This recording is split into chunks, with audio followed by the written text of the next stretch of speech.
السلام عليكم ورحمة الله وبركاته. الحمد لله رب العالمين والعاقبة للمتقين والصلاة والسلام على أشرف الأنبياء والمرسلين وعلى آله وأصحابه أجمعين. মহেশখালী থানার অন্তর্গত ঐতিহ্যবাহী দ্বীনি শিক্ষা প্রতিষ্ঠান মাওলানা আহমদুল্লাহ রহমতুল্লাহি আলাইহি নুরানি একাডেমি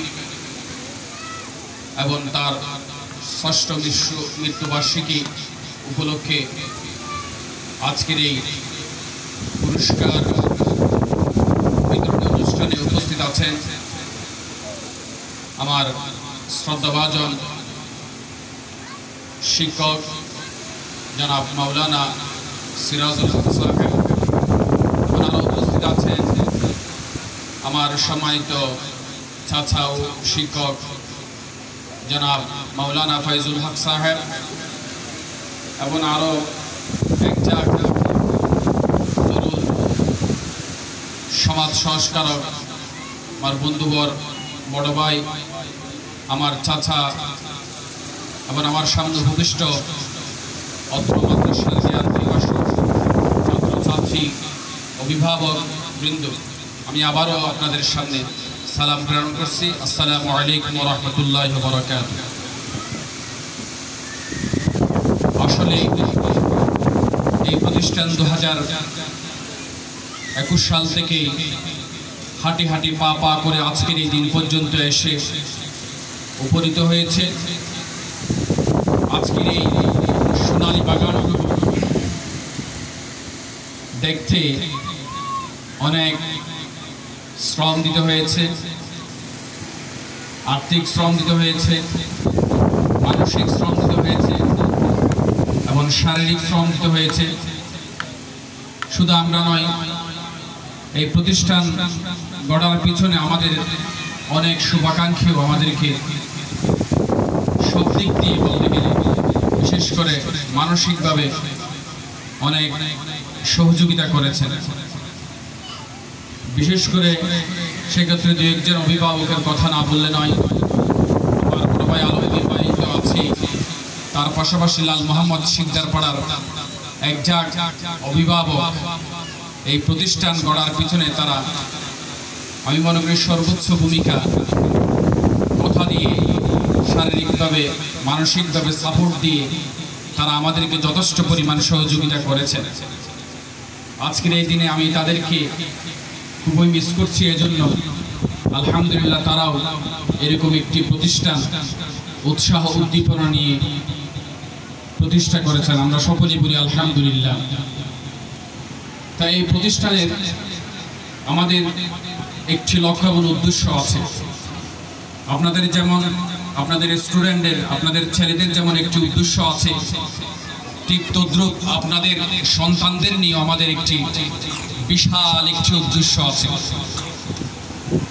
আমাদের আপনাদের উদ্দেশ্য যেমন এই প্রতিষ্ঠানে দিয়ে স্বাচ্ছন্দ্য বোধ করতেছেন, আমরাও তারা যদি প্রতিষ্ঠিত হয় তাহলে আপনাদের চেয়ে আমরা আরো অনেক বেশি খুশি হব ইনশাআল্লাহ। তার অন্যতম কারণ হচ্ছে আপনারা হয়তো বা তাদেরকে ভূমিষ্ঠ করেছেন, এই দুনিয়ার মুখ জগৎ দেখিয়েছেন পিতামাতা হিসেবে, আপনাদের ভূমিকা কম নয়। কিন্তু এই ভূমিষ্ঠ হওয়ার পরেই একজন স্টুডেন্ট, একজন ছাত্র দুনিয়াকে চেনার জন্য, মানুষকে চেনার জন্য, মানবতা কী জিনিস চেনার জন্য নিজেকে গড়ার মতো করতে হবে। নিজেকে যদি গড়ার মতো করতে না পারে তাহলে সেই ছেলে, সেই সোনার ছেলে মাটিতে পরিণত হবে। সেজন্য আমি বাংলাদেশের যে মহেশখালীর যে প্রতিষ্ঠান যেগুলো আছে, দ্বীনি শিক্ষার আদলে যে প্রতিষ্ঠান যেগুলো আছে, সেগুলো নিয়ে আমি অ্যানালাইসিস করেছি, আমি বিশাল বিশ্লেষণ করেছি। আমাদের অনেক স্টুডেন্ট, বিশেষ করে এখানকার অনেক স্টুডেন্ট আছে, বিশেষ করে যাদের আর্থিক অবস্থা সচ্ছল, তারা কিন্তু মহেশখালীর দ্বীপ পেরিয়ে অনেক ভালো ভালো প্রতিষ্ঠানে গিয়ে তাদের পড়াশোনা করার জন্য তারা সেখানে নিয়ে যায়। আমি চেষ্টা করলাম এবং চিন্তা করলাম আমার ছোট ভাই শামসুল আরিফিন তার সাথে আমরা কথোপকথন করি, সলা পরামর্শ করি। এই মহেশখালীর ছাত্ররা যাতে মহেশখালীর সেই সাগর পাড়ি না দিয়ে এখানেই সুস্থ সুন্দর এবং ভালো পড়ালেখা হয়, সব দিক দিয়ে 3 ভাষারই আরবি, বাংলা এবং ইংরেজি, বিশেষ করে আমরা উর্দু যোগ করেছি। এই ভাষার উপর কিভাবে একজন স্টুডেন্ট দক্ষ হয় সেটা বিচার বিশ্লেষণ করে আমরা ওবিয়া, আলিয়া এবং স্কুলের সিলেবাস আমরা পর্যালোচনা করে বিচার বিশ্লেষণ করে সুন্দর একটি সিলেবাস আমরা প্রণয়ন করেছি আলহামদুলিল্লাহ। আমি মনে করি এবং আমার দৃঢ় কনফিডেন্স আছে, আমার দৃঢ় বিশ্বাস আছে এখানকার যারা টিচার স্টাফ যারা আছে তারা যথেষ্ট পরিমাণ দক্ষ এবং অভিজ্ঞ সব দিক দিয়ে। যেমন আরবি বলেন তারা স্পেশালিস্ট, বলতে গেলে ইংরেজি বলেন সেটাও তারা স্পেশালিস্ট। আমরা সাবজেক্ট রিলেটেড শিক্ষক এখানে পাঠদান করে এবং তাদেরকে আমরা এখানে সুযোগ দিয়েছি। সাবজেক্ট রিলেটেড ছাড়া আমরা এখানে সুযোগ দিই।